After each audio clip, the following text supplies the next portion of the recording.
Road to the coup. The 15th of July coup attempt was perhaps very surprising and unexpected for many, but in fact it was the result of something that had escalated step by step within recent years by the power games of the Gulenist movement. After the Gerakan and Balio's cases, as well as the constitutional referendum, the movement's power had consolidated and peaked within all critical positions in the civil and state bureaucracy, which had eventually led to a clash of powers and interests between the elected AK Party and Gulen's movement, as their human resources within the system began acting independently in order to subvert government policies, make them useless, and even plot against members of the government. The first clash at home had to do with the control of the nation's intelligence services. President Erdogan appointed one of his close advisors as its head, which the Gulenists didn't like. Another conflict arose regarding Erdogan's Palestinian and Middle Eastern policy. Gulen seemed not to side with Turkey and Erdogan's openly critical position against Israel's illegal blockade of Gaza, but rather openly criticized the attempts to break the Gaza blockade despite Israel's illegal and violent raid against the humanitarian aid flotilla Mavi Marmaray, which ended up in the deaths of 10 Turkish citizens. And then there's the PKK question. The Turkish intelligence pursued backdoor talks with PKK leaders in Oslo in 2009, with the permission of the Prime Minister Erdogan. However, these private communication channels were seriously damaged after secret recordings of the talks were leaked to the media.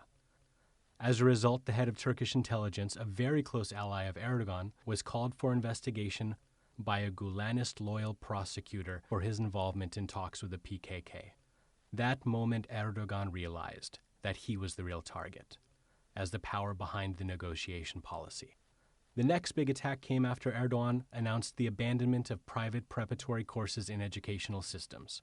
The Gulenist movement had used these prep courses as a means of recruitment and income for decades. A few months later, the Gulen group prepared another operation.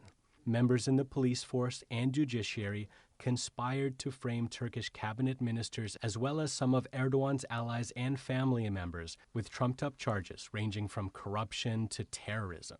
The timing coincided with upcoming elections. The group had hoped to knock down AK Party's power and smear them with such scandalous allegations. But that didn't happen. Erdogan and his party survived both the legal accusations and the elections. His supporters and the general public opinion didn't buy the ruse, and they saw the conspiracy for what it really was. Within a year, Erdogan won both local and a presidential election with a sliding victory. It was a big disappointment for the Gulenists, because it was clear that they could not get rid of Erdogan through their judicial mechanisms or anti-propaganda in elections.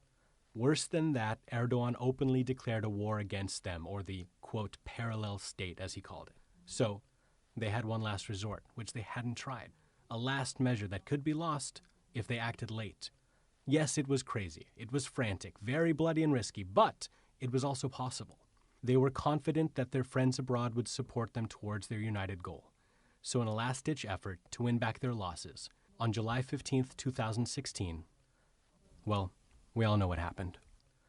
Please make sure to click subscribe and follow more videos.